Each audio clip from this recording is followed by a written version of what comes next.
This video is meant to help you find the intervals of increase, decrease, and being constant for any graph of a function. So we'll go ahead and do this by examples.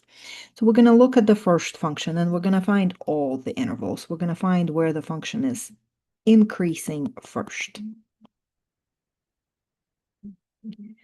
So a couple of things you need to remember when we're looking for intervals of increase, decrease, or being constant, we're only looking at x values.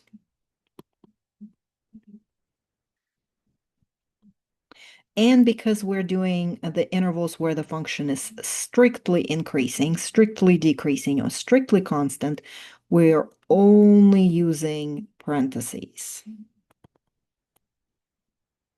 So let's go ahead and look at intervals of increase. So the function is increasing when, if you're looking at it from left to right, as x goes to the right, so x is increasing, the function is also increasing. The function is the y values. So this interval right here, x gets bigger and y gets bigger, so the function is increasing. You can think of it as climbing uphill. The same thing happens right here. The function is increasing for x values on this intervals. X gets bigger, y gets bigger. You're climbing uphill. Let's go ahead and write it in interval notation. So just x values for this interval, the x starts at -3. So we start with -3, comma.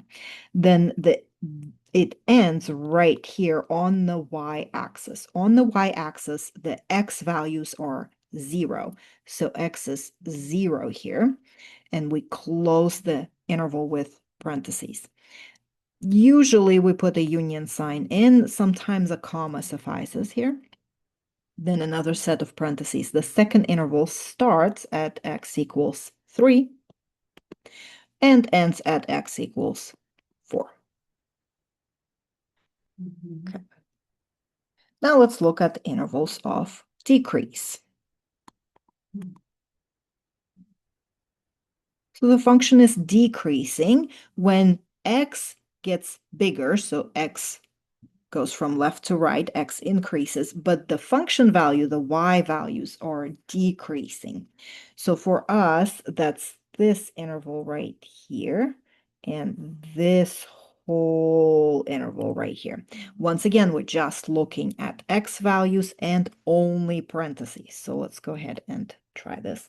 So this x value right here is at -5. So -5, comma, and then it stops at -3, parenthesis, then the union sign or comma, depending on what your book is doing.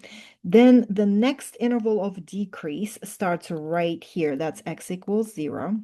It's on the y-axis, and it goes to x equals 3. It looks like there may be a break right here. There's not. It goes right through. The function is still decreasing at that spot. So let's go ahead and ignore this point and just put the end point in, which is 3. On this particular graph, we do not have any intervals where the function is constant, so we cannot put that down. But let's go ahead and look at the next graph. On this graph, let's start with decreasing on this one.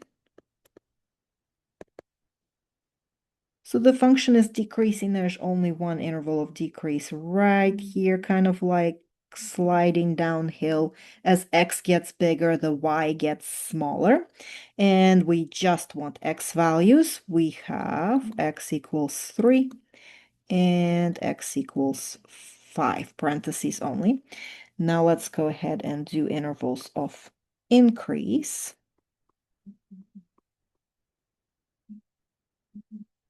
The function is increasing, and again, there's 2 on this one, so right here, like climbing up the hill for increasing. As x gets bigger, y gets bigger. Just the x values, this endpoint has x equals -5 up until x equals -1, union, and then from x equals 2 2x equals 3. And this function does have the intervals on which the function is constant. Constant function just means that as x gets bigger, the y value does not change. So the x gets bigger right here. It goes from -1 to 2, but the y value stays flat at 2. So that means the function is constant. And the same sort of thing, we have just parentheses and just x values. So x equals -1, 2x equals 2.